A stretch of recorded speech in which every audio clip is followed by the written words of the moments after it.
নমস্কার। বড়দিনের সকালে আমি গৌতম ভট্টাচার্য আপনাদের সঙ্গে এসএসসিএন অ্যাপে এলাম। বড়দিনের সকালে এবং রাত দুপুরে বাঙালি যখন কেক, পেস্ট্রি এবং প্যাটিস নিয়ে ব্যস্ত, তখনই তো কল্যাণী স্টেডিয়ামে একটা মারমার কাট ম্যাচের আয়োজন হয়েছে। এই ম্যাচটা খেলছে north 24 Pargana versus Howrah Hooghly, Bengal super লিগের অন্যতম গুরুত্বপূর্ণ ম্যাচ, প্রায় ডার্বি ম্যাচই বলা যায়। কারণ ভেবে দেখুন, হাওড়া হুগলি ভার্সেস নর্থ 24 পরগনা। আর এই ম্যাচে প্রাক ম্যাচ কি হতে পারে, ম্যাচে কোন দল জিততে পারে, কোন দল এগিয়ে আছে পিছিয়ে আছে, তা নিয়ে কথা বলবেন আমার সঙ্গে দুজন এক্সপার্ট আছেন, মানস ভট্টাচার্য এবং কমটন দত্ত। আমি কমটন দার কাছে প্রথম যাচ্ছি। কি মনে হচ্ছে বড়দিনের দুপুরে ম্যাচটা কোন দিকে যেতে পারে?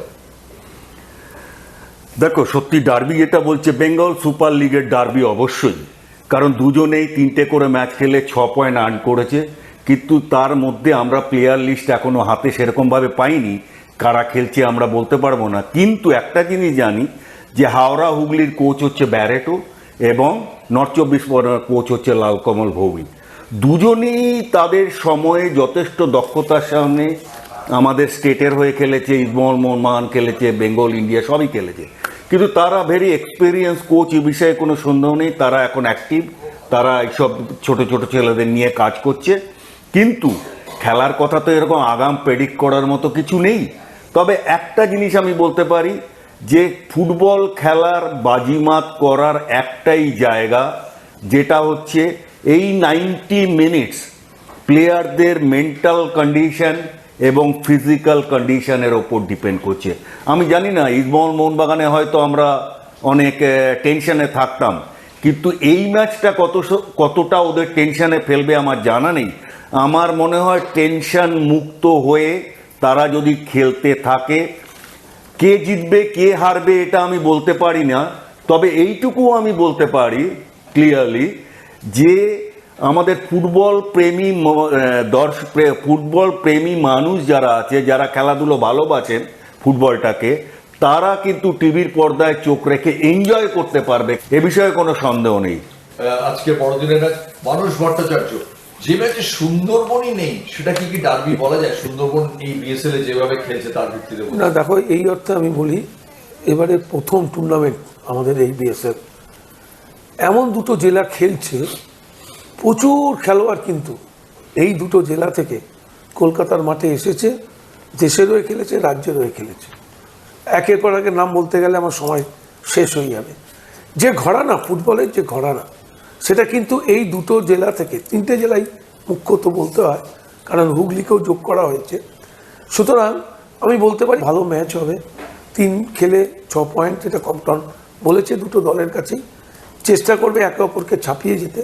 এবং দু দলের দুই কোচ যারা খেলোয়াড় হিসাবে যথেষ্ট সফল হয়েছে, ওদের কাছেও চ্যালেঞ্জ কোচ হিসাবে স্বীকৃতি পাওয়া। সুতরাং একটা টান ভালো ম্যাচ দেখার অপেক্ষায় থাকবে। লাস্ট প্রশ্ন, যে এই বিভিন্ন পুজো পরব এগুলোর সময় যখন খেলা হয়, তোমরা সন্তোষী কাশ্মীরে বোধহয় যখন গিয়েছিলে, তখন প্রায় বছরের শেষ দিকটায়, এগুলো প্লেয়াররা কি এফেক্টেড হয়? যে অন্যরা সবাই আনন্দ করছে, আমি সেখানে একটা কঠিন লড়াইতে ডুবে আছি, প্লেয়ারদের মানসিকতা কি হয়? কোনো সময় হয় না। আমাদের উদ্দেশ্য থাকে টুর্নামেন্টের ট্রফিটা নিয়ে কলকাতায় ফিরব। সুতরাং উৎসব এতে এখন করছি, খেলার টাইমে আবার উৎসব কি? খেলার টাইমে খেলাটাই আমাদের কাছে উৎসব, এবং ওটা জয় করাই হচ্ছে সবচাইতে বড় পুরস্কার আমি মনে করি। আপনাদের কি মনে হয় এই পুজো পরব এগুলো কি এফেক্ট করে প্লেয়ারদের? দেখো, একদমই না। আমি একটা জিনিস ভেরি সিম্পল, আমাদের ফুটবল খেলতে আসছি, আমরা ফুটবল প্লেয়ার হিসেবে স্বীকৃতি পাচ্ছি। আমাদের একটাই টার্গেট থাকে, আমরা যে কোনো টুর্নামেন্ট খেলবো, সেই টুর্নামেন্টের নাম্বার 1 হওয়া। নাম্বার 2 বা নাম্বার 3 আমাদের কাছে কোনো দাম ছিল না। এটা আমরা কিন্তু আমাদের জেনারেল সেক্রেটারি ধীরেন্দার মুখ থেকে আমরা শোনা এবং তাদের থেকেই শেখা। অতএব যখন আমরা খেলি যে কোনো টুর্নামেন্ট, কোনো পুজো আর্চার জন্য ভাবনা চিন্তা করি না, কিন্তু আমরা একটাই পুজো আমাদের কাছে, আমাদের টুর্নামেন্ট চ্যাম্পিয়ন হওয়াটাই পুজো। অতএব ওটাই আমাদের টার্গেট।